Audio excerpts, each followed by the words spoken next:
Hello, everyone. My name is Meagan Strout, and I am the CEO of Tack Advisors. And today I'm joined with Elizabeth Strout, who's actually my sister. You may have noticed we have the same last name. She is a clinical director at Ellie Mental Health based in San Diego, but they have a national mental health clinics all over the country. So she'll talk a little bit about that later today. And she prior was a regional director, I believe, right, at Telecare at one point, overseeing an org of 90 people with up to 12 direct reports. So she has a ton of even more management experience than I do. So I'm really excited for Liz to join us today. And then if you've joined us before, you've definitely seen Shelley. She is one of our coaches here at Tack Advisors. And we have been working together for probably 4 years now, developing trainings and doing webinars, and she does one-on-one coaching. But before we got, connected, Shelley has been in the EA space for, 15 plus years, well over 15 years. And for the past 6 years has supported Cal Henderson, who's the co-founder of Slack.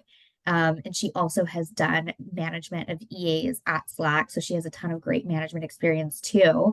And so I'm so excited for both of them to join us today. And before we begin, if you're just joining us for the first time, I want to give you a quick reminder that we can't see or hear you, but you can hopefully see and hear us. And so if you can't, please go ahead and let me know. We do have the chat feature enabled, at least it should be enabled. So feel free to share where you're joining us from today. And also you can throw questions in the Q&A feature. So just want to make sure everybody knows that. And I'm so excited to talk about this topic because it does not matter if you're an executive, if you're a first-time manager, if you're an experienced manager, if you're an executive assistant, if you're an executive assistant manager, or just an individual contributor on a team. Feedback is inevitable. Feedback is a gift. Communication is super key. And we wanted to talk through these key pillars and have basically myself, Elizabeth, and Shelley on here to really come from a really holistic angle of no matter what your role is within a company, how to approach feedback in a really conducive way, because a feedback-driven culture drives collaboration, it drives, positive work environment. And so we felt like it was worthy of a whole hour to discuss. So without further ado, Shelley, you and I have built our what we call our ultimate communication toolbox training and have provided that multiple times to companies over the past few years. And one of the things that I think is really great that we always start with is this idea of, the highly effective and highly ineffective team model. And so I thought maybe we could start there of just talking about like the importance of feedback and building it based off of a foundation of trust. So do you want to kind of start with that? Yeah, you have the slide or? Yeah, I do. Let me go ahead and share it with you guys. I think the visual will be good for people as well. Yeah, is everybody able to see that? Yes. So this is the worst case scenario for a team, right? And I would guarantee that many of us may have been working in teams like this over our lives, whether it's at work, within your own family structure, within some friend structures that you're a part of, memberships. This is kind of what we don't want to see. So we have basically a lack of trust at the base of this pyramid. And by the way, credit to Patrick Lencioni who established this. There is an unwillingness to be vulnerable with the group, right? Because we don't trust each other. We're not going to share our most deepest secrets and weaknesses because we haven't established that. So therefore, we have a fear of conflict. We have trouble engaging in conversations that might be a little bit spicy or difficult to have. We have trouble sharing our personal opinions. I had a conversation just recently that was political at work, and I was like, this is not a group I am in a trusted circle with, right? So I'm not going to have this. I'm not going to be vulnerable and be honest about how I feel. And that leads to a lack of commitment. So when you're having a superficial, unengaged, you might notice that people are not invested in the plan or even in the project that you're working in together. So no one is volunteering, no one's raising their hand, no one is committed, which leads to avoidance of accountability. So we have a difficulty holding folks accountable for the good of the team. We have a difficulty giving feedback, which would lead to accountability and to ownership. And that leads to the inattention to results. So we put our individual needs ahead of the collective team goals. So when we are all thinking about ourselves, we are in a culture where we are looking out for just us and not thinking about the greater good and about how we can work together as one team. Mhm. So that we don't want that. We do not want that. And That this is is we what this is what we do want. exactly. This is what we want. We want a high trust environment where we trust each other, we're willing to be genuine, we're open about our own weaknesses, our mistakes, we're able to take accountability for that, right? I did that, I'm sorry, I won't do that again, I know that upset you. We have safe and healthy conflict, so we engage in productive discussions around ideas that are unfiltered, passionate, and we work through our healthy conflict. Something that our Stuart Butterfield, who was the former CEO of Slack, liked to say was, we have strong opinions loosely held. So we come to the table with a really strong conviction about how we feel about something, but we are able to change our minds when we hear other people's opinions and decisions. And we can walk out of that meeting saying, you know what, you changed my mind because I trusted you, right? I took in your opinion and I saw a different side of things. So then we have strong commitment, we have buy-in, we commit, we follow through on decisions, we respect each other. So we do what we say we're going to do, which leads to accountability. We hold one another accountable for delivering against the plans that we discussed. We call ourselves and our peers out on actions and behaviors that are not working for the good of the team. So when I see something that isn't right on the team, and I'm in a high trust environment with safe and healthy conflict, I'm able to say, hey, I know that you wouldn't want to hurt the team, and I'm seeing this behavior that you're exhibiting right now. So I want to call that out and say that's probably not a productive way to behave right now. And together we have collective results. So when we have all of these things, we focus on the achievement collectively. We put the team's goals ahead of our individual needs. We don't have a resourcing problem. So if you're an EA listening to this call, I think the thing you'll most identify with is when resources are low, people begin to eat at the scraps and to steal the scraps, right? When we feel like there isn't enough comp to go around, when we feel like there isn't enough praise to go around, when people feel like thank you is a limited supply and recognition is a limited supply, that's when we begin to see that other ineffective team model. And what we want is really a surplus of all of this, recognizing it's all free, aside from comp. Yeah, exactly. That ebbs and flows as we have seen for the past few years, but Yeah. those are things that in some cases are very much out of our control. So no, I think this is amazing. And I love this model. And I think that, I love that trust really starts at the foundation. I think it kind of goes into what we kind of all three of us collectively said as sort of the beginning pillar of creating a feedback driven culture, which is around psychological safety, right? And so like leads into that safe and healthy conflict. And so maybe Liz, you can kind of start and talk about psychological safety because when you and I were prepping for this, I thought you had a really interesting perspective because I'm not a therapist, although I see one every week and I think everybody should. But when we were talking about this, you had mentioned that the way that you approach psychological safety as a therapist in a therapeutic environment with the patient is very different from how you approach psychological safety with your own employees who just so happen to be therapists, right? Because you manage therapists. And so can you kind of break down the difference from your perspective of psychological therapy in a therapy environment versus as a manager or as a peer, what psychological safety should look like in the workplace?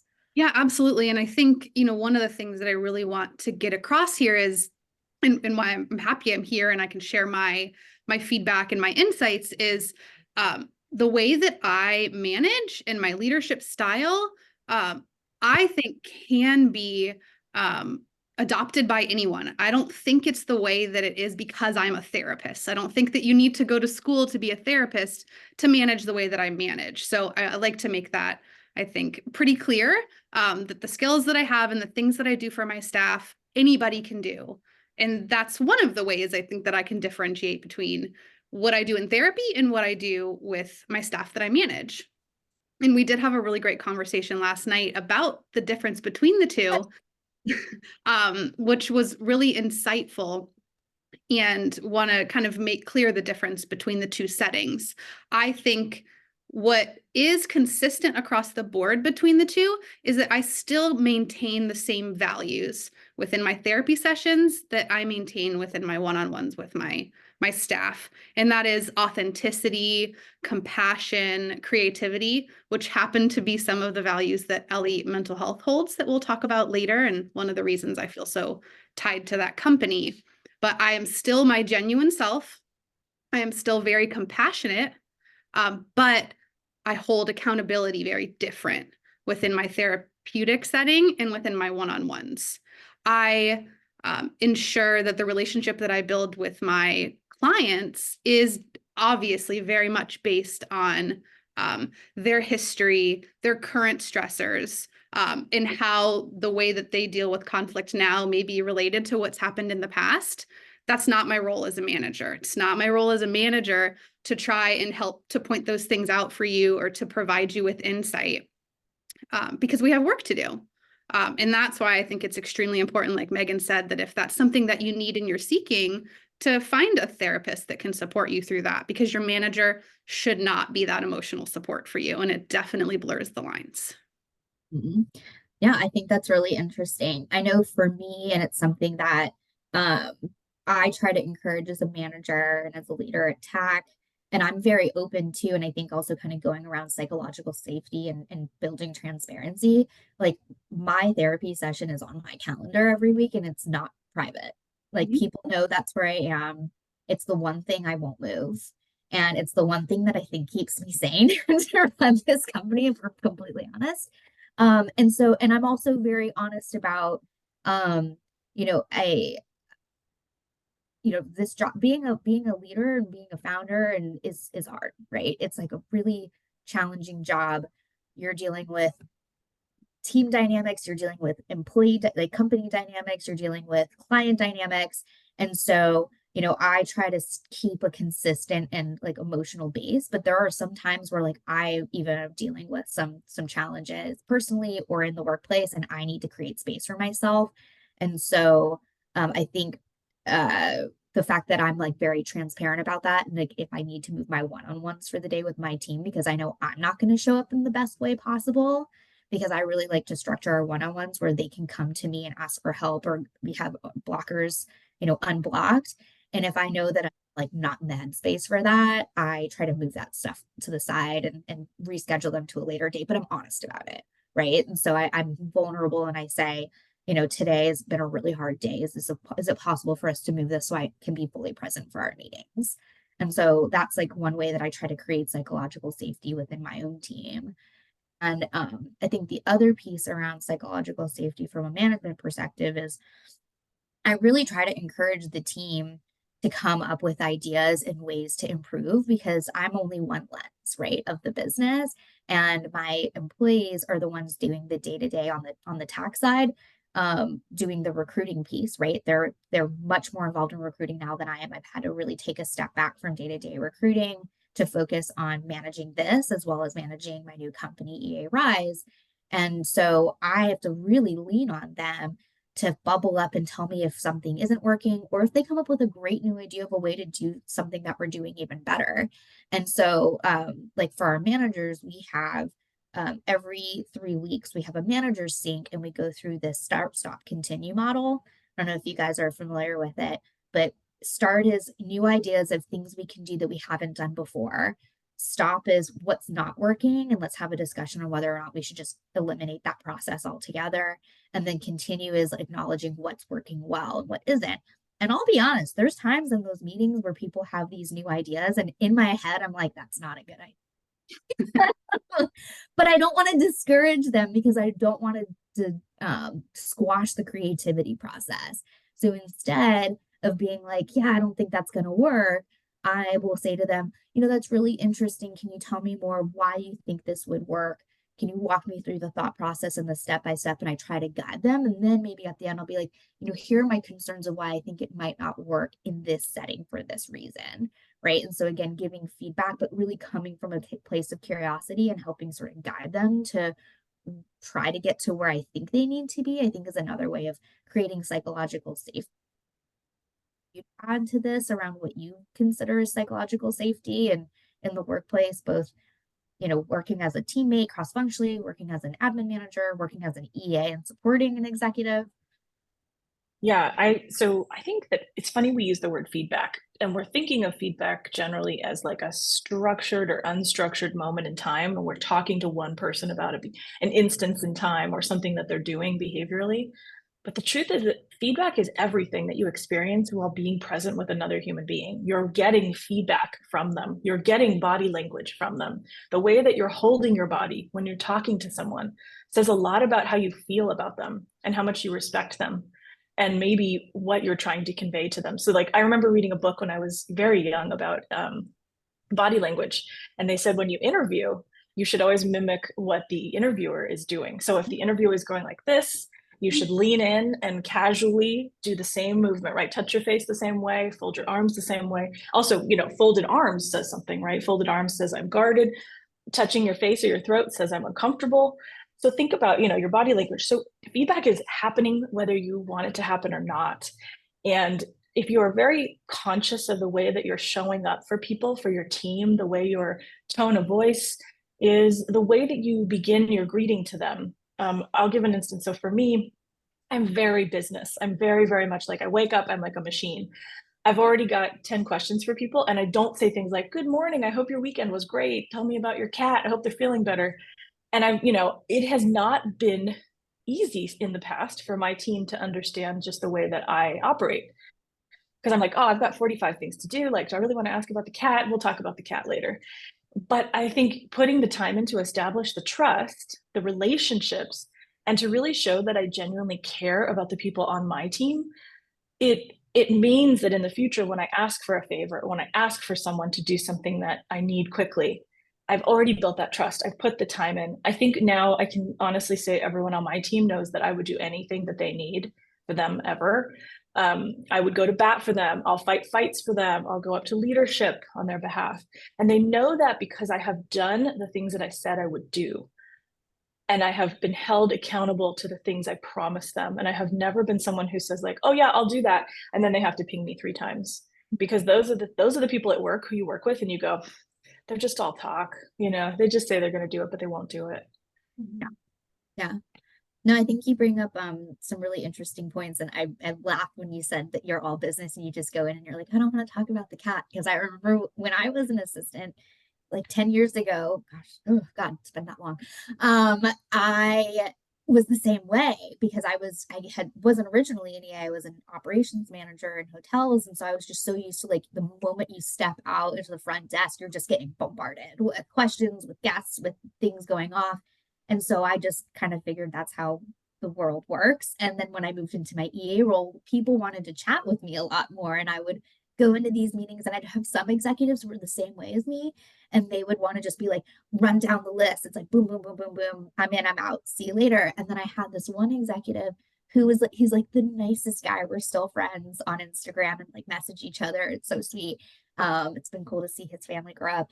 But every time I would sync with him and I would try to jump into the list, he'd be like, so how was your weekend? And like, what did you, and I'm like, and I was like, Yes. oh, and I had to be like, it was good. And people's time, like I feel like I respect you so much actually. So what I'm not telling you actually by not talking about your cat or asking you how your weekend was is I respect your time. I actually really respect the very small amount of time that we have together to get through the priorities at work. And we are, by the way, in a business environment where we are getting paid to be here. And so like my approach hasn't always hit, but I got to tell you, I really respect your time. I do other things like I show up early or on time. I end our meetings early or on time. And so I do think that showing people, especially when you're an executive assistant, time is currency. Time is currency and time shows respect. If you have an executive who doesn't show up on time, and I think we all have had that in the past, I've been blessed for 6 years to have a very courteous, thoughtful executive, which is like unheard of. We all know what it's like to press a post-it on the glass window and go, now.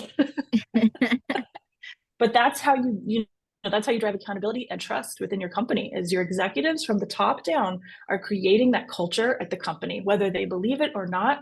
The way that they show up, the way they behave, that will trickle down and it will show up and become, if it's not good, it's going to get worse. If it's great, it's going to be great. Yeah. So I think this leads kind of into the next piece, which is open communication. And so, in some ways I was able to be like intuitive and realize like that executive after like the first or second time of me talking with him, like it's important for him to build that rapport with me and to talk about my weekend and talk about our dogs. Like he was the one driving it. And so I adjusted, right? Whereas my other executives, I think, were happy that I was in and out and on my way. But even just starting in like a relationship and a foundation with an executive or recalibrating with them and openly discussing like what is working for you, what isn't working for you, and you pulling that information from them, that's feedback, right? Saying, hey, do you like these end of day recaps that I'm sending you? Is there any other way you'd like them to be structured? Or do you not want them at all and you just trust things are getting done, right? Or, like, can you think of some other things that for I told feedback? you the hot sandwich story a The long hot time ago. So sandwich, yes. I Tell had me. a Let's talk about the hot sandwiches for a second. It's my favorite story from you. so when I first started at Slack, I had two managers. I had Michael Lopp. Hope he watches this. I'll send it to him. He's great. And I had Cal Henderson, the CTO and a co-founder. And Lopp was very like quick, rapid feedback, positive, negative, mostly positive. But he always let you know how things were going. He was really easy to support because you just knew. You knew if he was happy. You knew if you were doing well. He didn't wait 6 months, right, for a performance review to tell you weren't doing your job, which is, I think, the worst thing execs could do. So one day he turns to me, he goes, I have feedback. Do you want it? I was like, always. He goes, no hot sandwiches. And I was like, excuse me? He goes, I know you're not thinking about it. He's like, when you get a hot sandwich and then I'm late to the meeting or I have something else, he's like, the sandwich sits around and then it gets hot and steamy in the wrapper. And by the time I get to it, he's like, it's really gross. And I was like, that's great feedback. I will never order a hot sandwich for an executive again. Thank you. And that's in my mental like reserve of like just actually something we won't probably talk about much today, but is empathy, right? So when you're a really good EA, you're empathizing with your executive's day. You're empathizing with exactly what it's like to sit in these very long, very stressful meetings all day long, back to back. And so no hot sandwich was a good one. Feedback can be this big, right? Like no hot sandwich. Yeah. It can be little like in passing, and it can even be something like he said, hey, can I give you feedback? There's going to be times where people give you feedback that you don't even realize is feedback. It's just going to be something in passing of like, they just got off this trip and it was like, oh my God, like my seat was terrible. Like I was on the aisle and like I much prefer the window so I can fall asleep against it, right? Or like, and like not like it's just, I don't know. And you kind of have to be quickly picking up those pieces when you get them because it's not always going to be structured like in a one-on-one or, in a annual survey or quarterly survey. Sometimes it's just on the go. I like to call it the drive-by executive. Like they will drop it and keep running.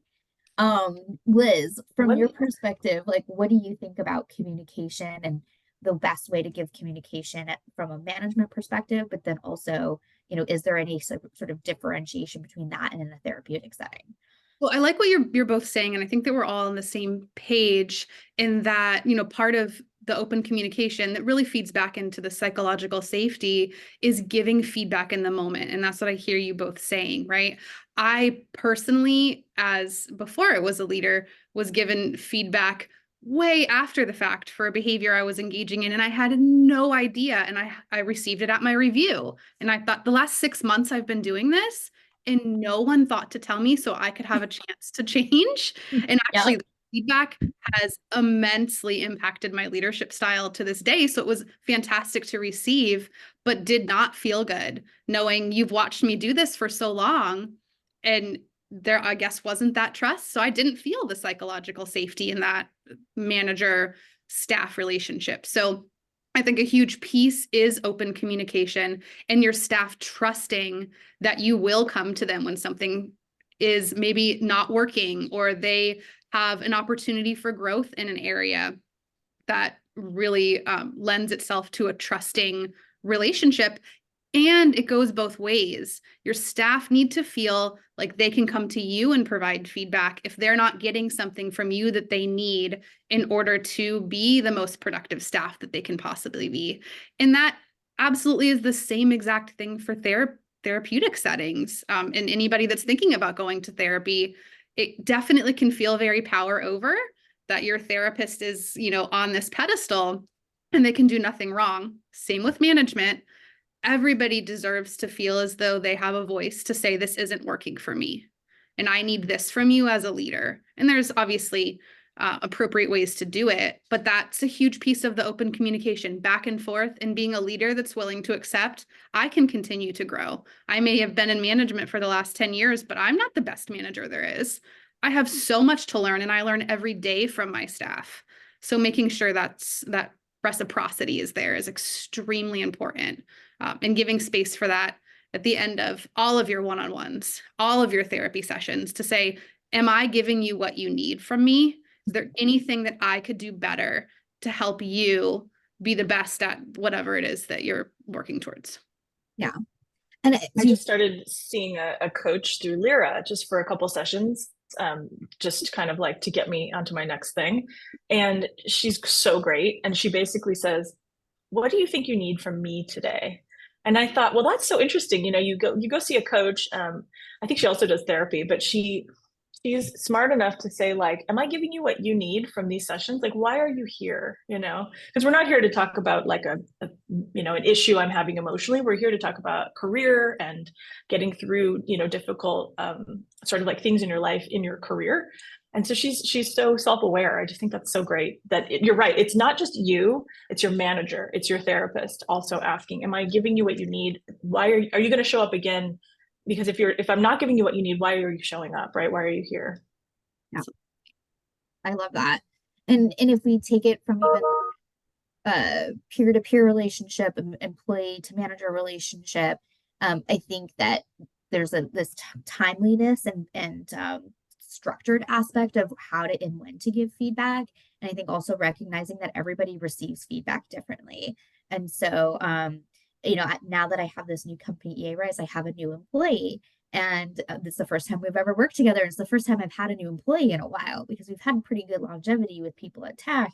And so I'm like, and she has a totally different work style from anybody else that I've worked with before. And so I had to almost hit reset and think to myself, okay, how do I like to give and receive feedback? And what's a way that it's digestible for me?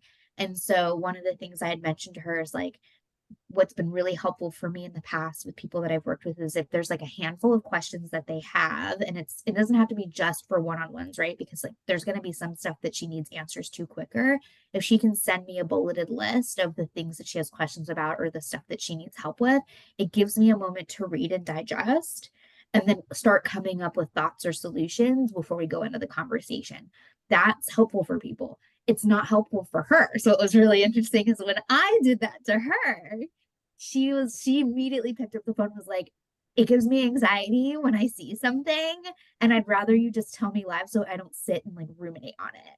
And I was like, oh, that's so interesting, right? And so there's a lot of different ways I think you can also structure about feedback, because for her, she'd rather me just like in the moment, hey, this is something I noticed, not give her a ton of time to prep for it, which is cool. Whereas I'm completely the opposite. So I thought that was really interesting. I'm actually more like, I want it in the moment, like her. Yeah. I when I get written feedback, it feels more serious. It feels more Yeah. like you've been thinking about this for a while and it's been bothering you for a while. And that, to me, it like, ooh, okay, this is a bigger deal than it needs to be. So I do. So one of the things we do is in my interview questions when I'm interviewing for EAs, I say, how do you like to give and receive feedback? Because I think that's a great interview question. And if they don't have an answer, first of all, I'm a little scared. We also would recommend writing a personal operating manual when you are joining a team, to explain how you like to receive feedback, to explain how your brain works, to explain maybe even how you spend your day and how you communicate with other people, and maybe what you're juggling at home as well. So you could say something like, I've got two young kids, so you may not hear from me, till 10 a.m. or 9 a.m., but trust that I will finish and get things done. So a personal operating manual, I think, and also like, how do you like to receive feedback? We should be asking each other that all the time. Yeah. And one thing I'll point out is to the point that you made of you don't like to because it makes you think you've been thinking about it for a long time. So I'm the kind of person that I think about everything, and Liz knows this because I lived with Liz like for half the year last year. And so there were different times I did have to give feedback to my team members, but I'm very, very thoughtful about everything I say. And so I'm at any type of feedback, I also try to like balance of, is this just a me thing, or is this actually something that's worthy of feedback, right? Like, is this just a personal preference and does it matter? Or is this something that needs to be addressed and actually changed? And so Liz really helped me on a management perspective talk through a couple of different things I wanted to address with team members last year. And so I also think it's important to like have a mindset shift of, if your executive does write something down and it is something they like actually talk to you about, it's not that it's a you thing. It's a, like, for me, I like to take time to really think about it and digest information before I give any type of feedback, because I also am like, want to make sure that whatever I am giving feedback on, it's actually important. I have a question for Liz, and Yeah. sorry to put you on the spot, but No, I'm a go big for it. improv person. Like, we didn't talk about this, by the way. Okay. Yeah. What do you do when maybe a patient of yours tells you, I got feedback from this person and I actually don't respect them? What do I do with this feedback? Like, it feels weird to get this feedback. I maybe don't agree with it. And I actually don't think that this person is maybe very good at their job, or I don't respect them. How do you handle that? Oh, well, I think we'd have to dig a little deeper into who was the person that gave the feedback, right? It's Yeah. different if you're getting feedback from a coworker than if you're getting feedback from a boss, right? I mean, if it's a coworker, I would probably have my client bring that to their boss and say, is this something that you've noticed? Do you think this is an area that I need to grow in? Like, get some validation maybe from somebody else that also has a perspective on what's happening. Um, it would be interesting to hear what the feedback is, because maybe there is a little lack of insight on the client side. And maybe these are some things that the client could potentially work on. And it could be a launching point for a really great therapeutic discussion. I think, there are some clients that don't maybe understand how they're perceived or how their interactions, communications, behaviors come off. So I think it's a little hard to give a very good concrete answer. There's just so many variables, but I think that it could lead to a really great discussion in therapy to kind of understand a little bit better about what's going on and help the client understand why that was so difficult for them. And, if there are areas that they could grow in with the feedback.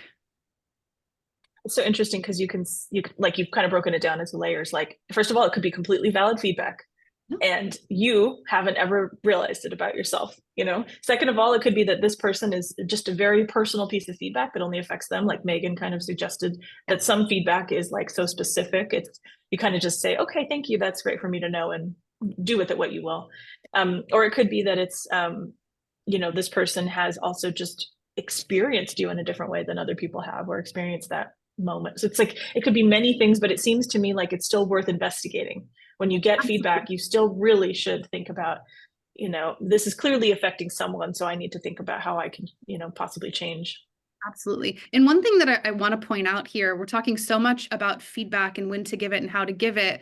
I think as a manager, it's also very important to understand feedback is not just when someone has done something wrong. You also really need to take space and time to point out what's going well. And that helps to reinforce continuation of those behaviors. So it definitely can be hard as a manager when you're just so busy and you have 17 things on your to-do list and they all are just as important and you have deadlines, but taking the time, 5 quick minutes to send someone a message, pull them into your office and say, hey, I noticed on this project, you did an amazing job.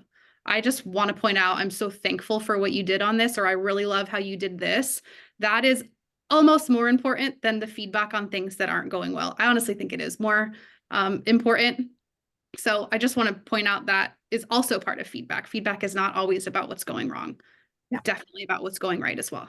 Yeah. I always try to do like the 66% should be positive and 33% can be constructive. And it's much easier to do the positive if you have specific like vehicles for giving that. And so like at Tack, we have several channels in our Slack.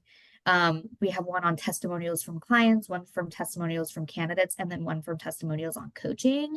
And so anytime anybody gives us feedback that's positive that we work with externally, it goes there. And then if there's just something to celebrate internally, like it goes into our general channel. And so like that's one way of like constantly sharing the positivity internally with our team. But then of course, again, like in our one-on-ones, I tried to also say, hey, like I noticed that you've been doing this, this is going well, right? And that's something that they get on a weekly or a bi-weekly basis.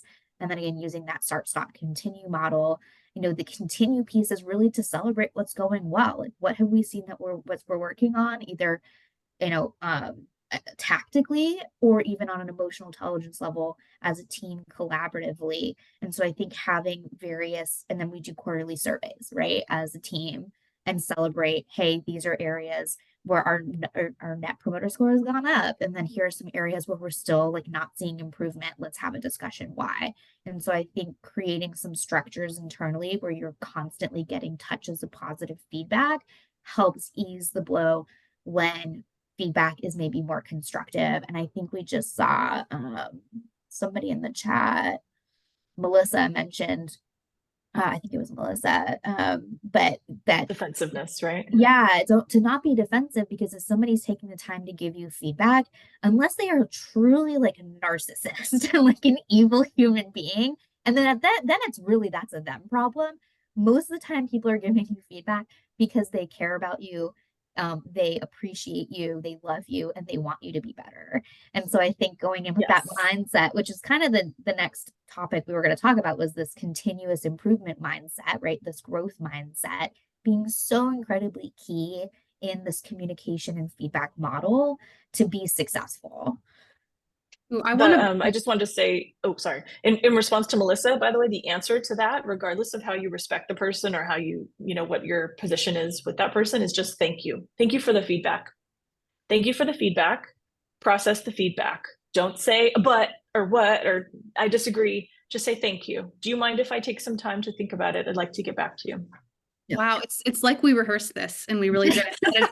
That is We exactly did what it. I'm going to say. You don't have to feel as though you have an answer to the feedback or a response to the feedback. If it's difficult for you to hear, or just in general, feedback is hard for you to hear, it's not just specifically about that topic. It's okay to say, I received this. I just need a little bit of time to process. Could we follow back up tomorrow or in our next one-on-one? But then it is up to you as a manager to circle back to that. Don't expect that your staff's going to feel comfortable enough, right? Maybe that power dynamic is there. So you have to close the loop, which I think actually is the last thing The that we're going to last talk about, but it's important here. So making sure you understand it's okay. It's okay for you to say, I need some time. Don't feel as though you need to have an answer in the moment if it's hard for you to swallow what you were just told. Yeah, we are going to talk about closing the loop. And there's a question that Lexi sent in that I want to touch on, but I think we'll wait until the end for that. So, okay, so for continuous improvement mindset, this growth mindset, Shelley, do you want to kind of share? Because I love your soft cookie analogy. So let's. Oh, yeah. So Shelley I has all hire the for. In the food ones, I appreciate I that. have a lot of food. Sorry, I really like food. I'm a trash panda. Everyone knows that. So I am really obsessed with. I worked at this company called Bolt Threads for 3 years, and we had the most amazing access to coaching while working there as an employee. So we spent tons of time working in triads, groups of 3 people who were continuously practicing the art of giving each other feedback, working through complicated problems with other people, and also working with, maybe we'd fake a problem so that we could kind of practice the muscle of feedback. And one of our coaches, really presented us with the idea of a growth mindset and a fixed mindset. And that's the Patrick Lencioni mentioned, right? When we have a fixed mindset, and we all know someone with a fixed mindset, it's someone who says like, I'm not going to change. I am who I am. Maybe it's like someone who sits at the Thanksgiving table with you, maybe a little bit older. Maybe one of your parents has said something like that, like, I'm too old to change, get used to it. So those fixed mindset people can be really difficult to work with. What we really want is someone who is continuously improving, looking for feedback, looking to grow. And as I tell my team, like, we're all just half-baked cookies. We're never a fully baked cookie. Nobody wants a fully baked cookie, because then you're like, I'm 45. Like, what if I said, like, I'm done growing, but my grandma lived to 97. So what if I was a 45-year-old in a 97-year-old's body? How terrible would that be, right? Like, I haven't really experienced the last, decades of my life growing, learning, interacting as the world is changing around us. So when we hire, we're looking for a growth mindset. When we ask those behavioral and situational questions in our interviews, I really would encourage you to really think about, what questions should I be asking for growth mindset candidates. One thing I just read recently that I'm going to build into my next team that I get to build out, hopefully, will be, I love this question. Can you tell me about some people at your current company or previous company who you helped build their career or get more ahead in their career? So it's not just about me and my ego and me as an interviewee. I'm asking, who do you help? who do you reach out to? How do you donate your time to other human beings? And I think that says a lot about who you are as a person. I think that's such a good interview question. I'm going to add that to our list at TAC. That's so good. Amazing. Liz, anything you'd add to that? Absolutely. So I feel like we have the same kind of hiring philosophy, and I do want to point that out. I have this mantra. I've had it for many years. After I heard someone speak at an event once, it's hire for attitude, train for skill. So that is the lens that I always take. I am looking for someone that has that continuous improvement mindset. Those are the people that I want to bring on. You don't need to have 10 years of experience as a therapist, but if you have that interest, that passion to grow, to learn, that's who I'm going to take over someone that's got a ton of experience. I recognize that's me as a therapist that may be different in the EA world, obviously. But it sounds like you still are searching for that type of person. So I will take that, because that is the kind of person that's going to want to take the feedback, right? They're going to come into this with this desire to learn new skills, to hone their skills, to be a team player. And I bring that up in the interview. That starts at the interview. And it also starts with my promise to always invest in you as an employee. As a leader, it is my job to help you get to the next level. I don't expect that you're going to stay a case manager or a therapist doing the same thing for the next 20 years. I want to help you get to the next level in your career. I will be sad when you leave me, but I will also be so proud to see what you move on to do in the world. That is the biggest gift that I can be given as a leader.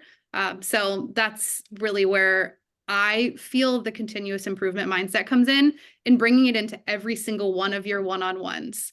What are you interested in learning? What is the new skill that you want to develop, and how can I support you in doing that? Yeah. And I want I to love point that, out, Liz, because I tell people on the EA team, look, I know we work at the same company and nobody wants you to go anywhere, but if you are interviewing somewhere, you let me know how I can help you. You let me know when you decide you want to interview somewhere, and I know that you probably don't want to tell me that you're leaving. You should be able to, and that's that trust that we build, right? Where we just say, you can trust me. I won't tell anyone that you want to leave, and I will help you get there. yeah, I think that's important. It's something that I do at TAC too. I've had people who have realized that recruiting is not for them, and either I found another position internally or I've helped them get another job. And I think that like you said, Liz, like seeing somebody grow and develop, sometimes it's great and it can happen internally, but sometimes the company that we have in the current situation doesn't allow for this person to really blossom. And in the hospitality world, the slogan was, you got to go to grow. And that's very specific in hotels, because every hotel is different. Some are resort properties, some are city properties, some are union properties. Like there's just so much to see. And so if you only stay in one place, you're limiting your ability to learn and do new things. Same thing if you stay in just like one function. Like if I only ever stayed in the rooms division, I would never have seen how the food and beverage team worked and how the banquets team worked and how housekeeping worked. Like I needed to see that. And same thing with, my career's been super not linear. Like, worked in hotels, worked in recruiting, started a company, got back into training and development, right? But that's made me, I think, a really holistic leader and a really holistic business person, because I've had the opportunity to see a lot of different things. And I try to, with my employees, if they're curious and they want to learn about something new, bring them into the fold and help give them the tools and the understanding. And I think that that's really important too. But yeah, I think I think that growth mindset is just so key. And it doesn't matter what stage or age of life you're in and how many years you've been doing this position, there's always an opportunity to learn and develop until literally you're in the ground. So, let's talk about processes. And I actually want to, because clear process is the next pillar. And this is, I think, a good one to answer the question that Lexi sent over, that she said she's a team manager and she want to know, how about giving feedback to one of your directs that you received from another peer? Do you ask the peer to give the peer feedback, or do you give feedback that's a little less specific to keep it confidential? So I'd love to talk about a process that we go off of at TAC that I actually learned through Conscious Leadership Group that I'm sure Liz and Shelley, you have perceptions too. But there's this company called Conscious Leadership Group, CLG. They have a book called The 15 Commitments of Conscious Leadership. We've read it internally at Tack. I actually learned it at my last company, Group and Search. And they have this thing called the clearing model. And you can literally go on their website and print it out, and all of their stuff is open, and it's so fantastic. But in the clearing model, if it's something that's a peer-to-peer situation, the first thing you want to do is practice this clearing model with your team member and role play how to have that person give feedback to the other person. And if it's something that's really like not egregious, right? If they were doing something illegal or they broke confidentiality as a manager, you'd probably want to step in. But if it's just like a peer-to-peer squabble or something that really you have nothing to do with, you want to go through that clearing model with them of how to give that feedback and role play how that person could react, and going kind of through this communication model. Because like, you want to empower your employees to have these conversations. And if you're, as a manager, constantly stepping in and fixing it for them, you're not doing them any type of service. It's a disservice. And so that would be something I would take a look at. And that's just sort of my perspective is, again, unless it's something that like truly needs a manager to step in on, you should encourage your peers to resolve issues internally. Anything you'd add to that, Liz or Shelley? Honestly, I didn't actually know there was a model for that, but that's exactly how I do it. It's the exact conversation. Is there something stopping you from being able to have this conversation with your peer yourself? And then talk about that in our one-on-ones. And I have absolutely done the role playing. Let's role play what could happen. Definitely as a manager, though, if it's something that has been a pattern that I then need to address individually with that staff, then I would do it, and I would do it confidentially. I don't ever say, I heard this from this person. I would say, I have been hearing, and give what the feedback is, and then work with that individual staff on, providing feedback, and then some suggestions and ideas on what they could do to maybe improve upon that skill. But absolutely always resort initially to, they really need to be able to work it out with one another. Love that. And I'm dropping. Yeah, I agree. Right, Thanks for sharing that with everyone. I think it also goes back to gossip. So when you're working on a team, one of my interview questions, to go back to all the interview questions, we have really great ones, is you're working on a project with a bunch of EAs. One EA comes up to you to gossip or complain about another EA. What do you do, right? So I would encourage people to, the first thing I would say is there a reason you can't give them this feedback directly? Like, you feel uncomfortable, or you haven't built the trust, or you found them to be unreliable. Like, let's work on that first, and let's figure out how you can give them the feedback directly, because talking around people is only going to lead to chaos. Mm-hmm. And if we work in an environment where we're not talking directly to people and we're talking around people, we are in a very toxic environment. And the other part is, if you're enjoying gossiping about other people with your colleagues, a smart person takes a beat, and they realize that anyone who is gossiping about someone else to you is gossiping about you to someone else. And do you really want to be a part of that system? So if you're enjoying it, I know a lot of people love gossip. Just think about it, though. It does create a lot of toxicity. A little bit of gossip about funny things is funny, but there are different levels to toxicity versus a healthy team environment.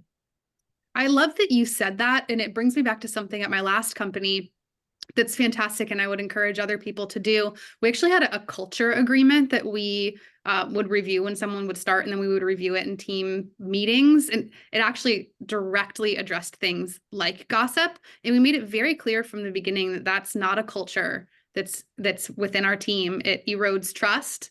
It doesn't make you feel safe in the work environment. And it's not something that we have tolerance for. And I feel I'm a very flexible, very understanding leader, but I do have things that I have zero tolerance for. And that is one of them. And it's one of those things where I draw a really hard line, and ensuring that all staff come in and understand that's not acceptable. Yeah. So that kind of brings into the next piece, which is accountability, right? Because we've talked about some processes like this, the clearing model, having one-on-ones, having a quarterly survey. But now let's talk about accountability, because what happens if people don't do what they say they're going to do or don't adjust to feedback? Liz, what do you think about that? I think as a leader, you have to be comfortable with some degree of conflict. I think if you are someone that has a really hard time giving feedback to somebody. That will be a skill that you need to hone. Maybe there's some trainings that you could go take on conflict resolution, but you have to be able to give that feedback and then to hold someone accountable to it and continue to follow up on it. Everybody's heard the phrase, right? Like one bad apple can ruin the bunch, but it's true. And if you don't address the bad behavior that's going on, it will erode the rest of your team. And I think when you keep that as your mindset, it's almost easier for you to address it, right? Because you're thinking compassionately about the rest of your team. Like, yes, it may be very difficult to have this conversation, but I would rather have it with one person than 5 people, because 5 people have become sour that nothing has changed with this one person. So I think I could not agree more. right? Yeah, it can be really, really so I actually think of it like a loaf of bread with mold spores, because you can't see all the mold spores. You actually cannot see how much things are spreading in a larger company and how toxic things are getting. One loaf, one little slice looks really bad, but the whole loaf is perhaps been touched by the spores. So when we hire someone and they are very clearly not working out very quickly, my job is to try to get them out as quickly as possible and as quietly as possible. It is so painful for an EA team who works very closely together collaboratively to have someone who is a low performer, who is gossiping or spreading rumors, or who is dragging their feet, or who is of a fixed mindset, or not, especially not collaborating, I think is the big thing. We notice on an EA team very quickly when you join, all of a sudden, I can tell you when someone's not going to work out, by the way. Here's my top secret. They're not asking questions. They shut down and they don't ask questions of other team members. They don't ask for help. They don't ask for more onboarding. They're not hungry to learn. And I know that that person needs to go as soon as possible. And when the company doesn't get rid of those low performers, or when we have low performers, let's say, who've been working at a company for years, who have been reported by other employees or who continue to exist at this company, we have a lack of trust in leadership in the company, and we get that whole pyramid problem for the whole company at that point. Yeah, and I want to add to that for accountability. I think there's accountability from the person giving feedback, and there's accountability from the people who are receiving it, right? And so if I'm giving feedback on something, for it to land with somebody, I need to be consistent, right? And so if I say this is how I want something done and this is the expectation, then I can't change that up like 2 weeks later. And if I do have to change it up, I need to renegotiate and be very clear as to the reason why what was previously the expectation is no longer the expectation, because things can change, right? But for it to be fair and kind and clear, I need to be able to like set the expectation as a manager. But on the other end, as an employee, if I give feedback and I say, hey, this is the expectation, I want this done, and this is what I want it done, I expect it to be done. And if it can't be done, then you need to let me know why. And otherwise, but I'm generally a nice, warm, and bubbly person, I can get to be a little bit more stern. And I don't want to get stern. So please don't put me in that position where I have to get stern. Just do what you say that you're going to do. Because again, if you don't, then trust is broken and we're right back to the start. And so I think those are other 2 big things about accountability. And if you can't get something done, like even on my side, just in the past 2.5 months, I was working on helping launch eaRISE, and I promised the team I would get them this collateral and this information that they needed, but it takes time to build it. And so I had to keep giving them check-ins along the way, being like, I have not forgotten about you. You will get this information. It's not done yet. Because if I just ignore it and never give them this information, they're going to feel forgotten about. And so it does go both ways. All right. So last but not least, can I add one final thing? Because I'm not very good at looking at the chat and also doing this. So I'm trying my best. But there was one thing that I noticed somewhere that someone had asked a question, and it goes to accountability, like how do you help a low performer leave an organization? And this is, I think, the key piece of accountability too. And I think feeds through everything we've talked about. Your staff need to understand their expectations. You need to clearly outline what is expected of them starting at the interview process. And then when they come in, and you need to be reviewing that every time you meet. And if you have that and you have that documented, it is very easy to have the paper trail that shows when someone's not meeting those things. And it really helps you to coach them out. Yeah. I don't love performance improvement. I don't think anybody loves doing performance improvement plans, but they're kind of a necessary task. And I have had situations where I've had somebody go on a PIP and completely turn it around and they're still with us. And I have had people who have gone on a PIP and it made it really easy for them to exit. And so, again, I think sometimes people receive information differently, and having things very clearly laid out in a written way sometimes is a little bit easier for them to understand and digest than just having a verbal conversation in a one-on-one or, in passing. And so I would say, like, document, document, document. Make sure you're constantly tying it back to objective things like, objective goals for the company. If you have policies and procedures, document it, tie it back to that of like, hey, here are the agreements that we have as a company. You're not hitting this, this, and this. And I need this to be, you need to start hitting this, this, and this, these numbers, these metrics, these goals by this date. And so it makes it a little bit easier to sort of coach them out. I also just want to say, though, you should never be surprised that you're put on a PIP, because if you are surprised, we have a problem. That means you have not been either receiving feedback or acknowledging the feedback you've been receiving for all this time up into the PIP. 100%. So let's talk about closing the loop, because that kind of leads into closing the loop, which is we need there to be a resolution. We need to know that the feedback that is being given is being received and understood and actioned upon. If you're giving feedback to management, acknowledging it as managers and saying, hey, like, yes, I can make these changes, or, I won't be able to make these changes for another month or two, or this is not a priority right now, but maybe we can revisit it in H2. Like there needs to be some kind of resolution so that it doesn't feel like everything that's being said or shared is falling on deaf ears. Yeah, I absolutely agree. That's what I would say, right? As a leader, you have to follow up on what you've said. If you came to some agreements in your one-on-ones, I'm going to look into this training for you that you said is really important to you to be able to grow, or you need these tools to be able to do your job better. It is my job to get that for you, or to follow back up and say, it has not fallen off my radar. I've been looking, I'm having a little bit of trouble getting access to whatever it is. You have to, yes, follow back up, like Meagan said. Mm-hmm. And then on a bigger company perspective, because we're talking a bit macro and now, larger. So from the company level, right, you get a lot of employee surveys, hopefully. You're receiving, in a good company, you're getting asked, how did you feel about that company all hands? How did you feel about this new program that we released for employees?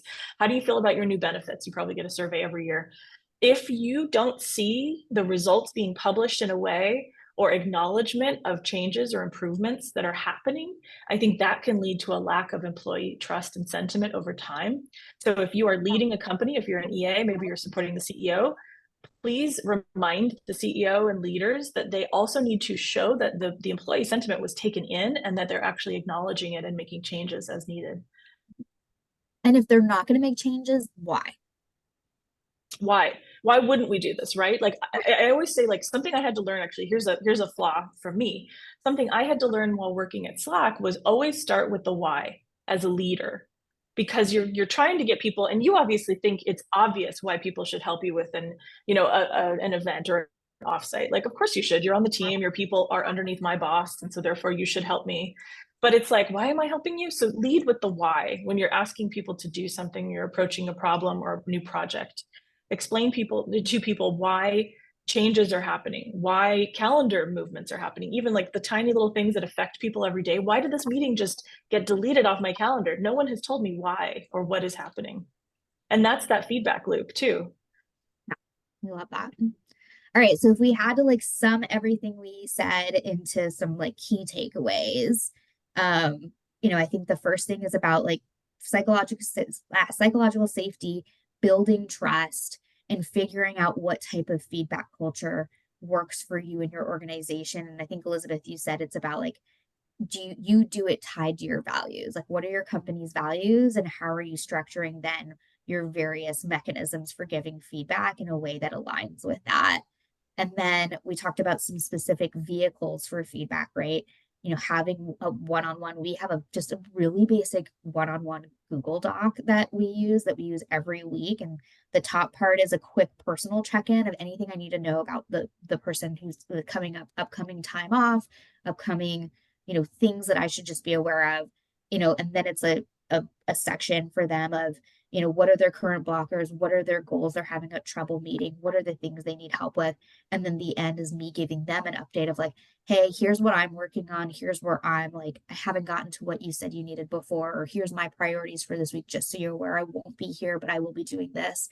That's how we structure it. There's also really great tools like Lattice. I think Shelley, you said you've used Lattice in the past and found Yeah, it we really use Lattice. cool. Yeah. Get it in writing. Obviously, it's a great way to have your feedback positive also for the next cycle when you're trying to get a promotion. Getting that feedback in writing is great.